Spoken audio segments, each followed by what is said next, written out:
Hi there, this is the instructional video for the Woolly Mahusive Patty Pet Bed. Thank you for purchasing our pattern. So today we're going to make the large version of the bed, which is about 55 centimetres in diameter. I've got the 3 centimetre chenille in lavender and mushroom. You'll need 4 altogether, so 4 times 230 grams of the 3 centimetre chenille, so 2 in one colour and 2 in another, or you could make it out of the same colour if you wanted to. So let's get started. We are working with a 40mm crochet hook, and we're going to begin by creating a slip knot and inserting the hook and creating 3 chains. 1, 2, 3, and then find the first chain and insert the hook and bring through with a slip stitch. So this makes like a ring with a hole in the middle that you're going to work your next stitches into. So we're going to do 6 double crochets into the centre of this. So 1. When you've done your 6 double crochets, I'd really suggest popping a stitch marker in. Because of the very fluffy nature of the chenille, it's quite hard to see where the stitches are, and you'll find that you'll be feeling for your stitches more than you can sort of see them. So yeah, a big chunky stitch marker would massively help you. If you don't have one like this, you could use a bulldog clip or a peg, or a bit of string where you could tie through just with a bow so it's not too tight, and then loosen it off for the next way around.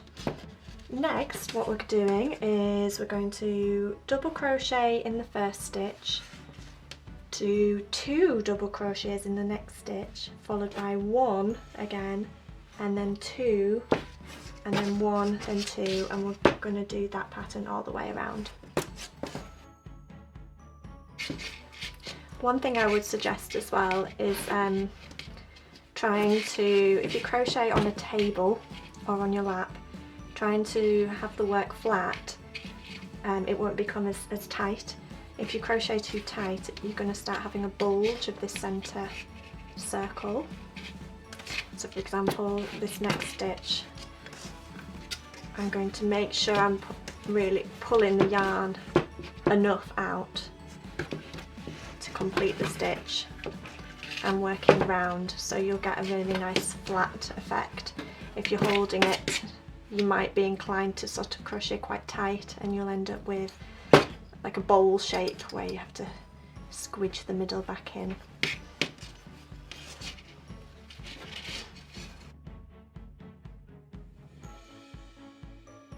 Which is round 2. We're just going to repeat round 1, which is 1 double crochet in the first stitch, followed by 2, and then we repeat that process around 1, 2, 1, 2, and so on to the beginning.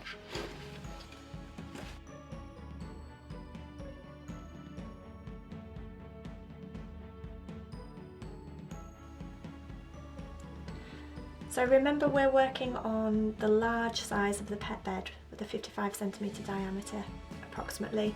So on this round we're going to be working 2 double crochet stitches into every stitch around, which will make that bigger base.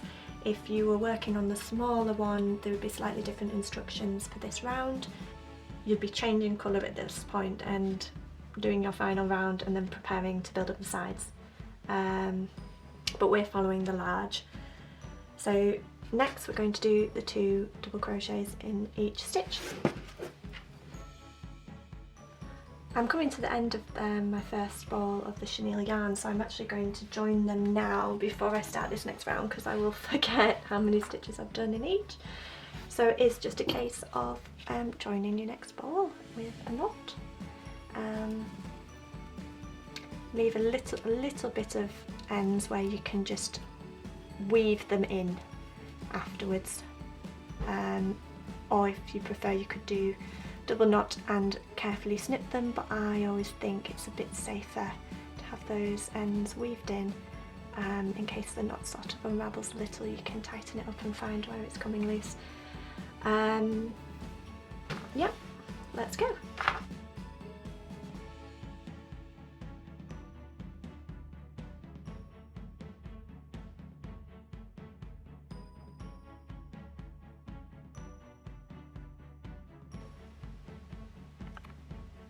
So we are now on round 4 of creating the large pet bed, and at this point, if you want to do a multicoloured bed, this is your opportunity to change your yarn. So I started off with the lavender grey, and I'm going to join the mushroom, which will create like a contrast rim to the front, and then the sides will be the mushroom colour as well. So just going to join them.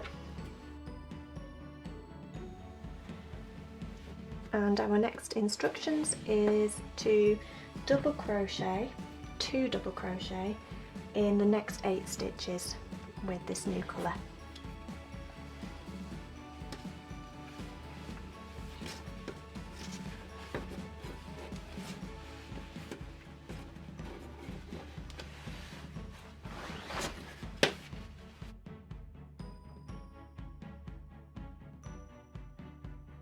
I've not been counting 8 stitches, I've just been going for it. 1, 2, 3, 4, 5, 6, 7, 8. I was lucky. I just wandered off somewhere in my mind then. That's a good thing about crochet, I suppose. Right, look, just to check, it was 8 I needed to do, wasn't it? Yes, 1, 2, 3, 4, 5, 6, 7, 8. Wonderful. So that is like the entrance to the pet bed, and the sides are going to start to build up this way. So next we're going to do 1 double crochet rather than 2. We did 2 around here, so just 1 in the back loops only, the BLO, for the last 18 stitches up until the stitch marker. So that means basically, if you have a look, if we feel for our next stitch, which is here, it's really hard to see, but I'll just sort of prise it apart. These are our next stitches going along. The back loop only is this one here, the one furthest away from you at the back. So we're going to double crochet just into that loop, like so. So ignore this first one, like that. Okay, and just the one, and we're going to continue all the way around to the stitch marker.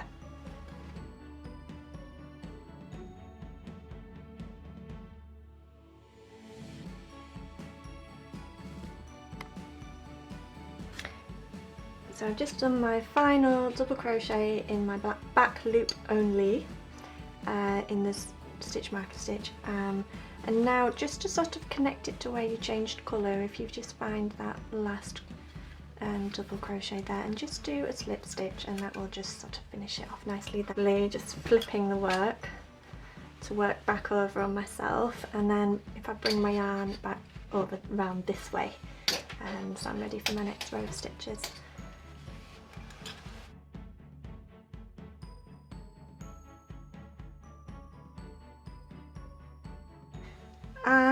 Again, I've not been counting because I I got lost somewhere, but if you sort of flip your work over, you can see where at the other side where you started doing the back loops only. So I know I've got another 1 stitch to do, and then that's when I'm back to that point. So here we go. Wonderful. So your next stage is to just repeat what you've just done.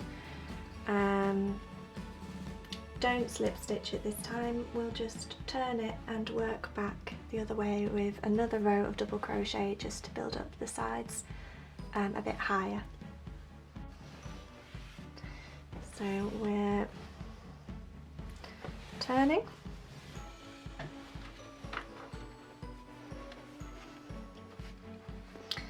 just pop my yarn on the other side and working working background.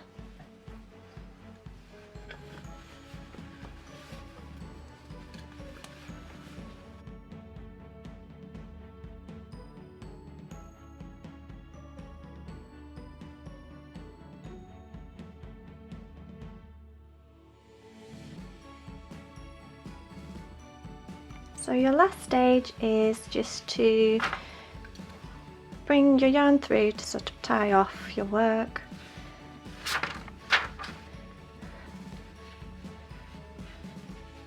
And you can snip the excess, and I like to just to bring the sides in a bit more, give it a bit more shape, and tie it to do an extra knot to here, and weave in the ends.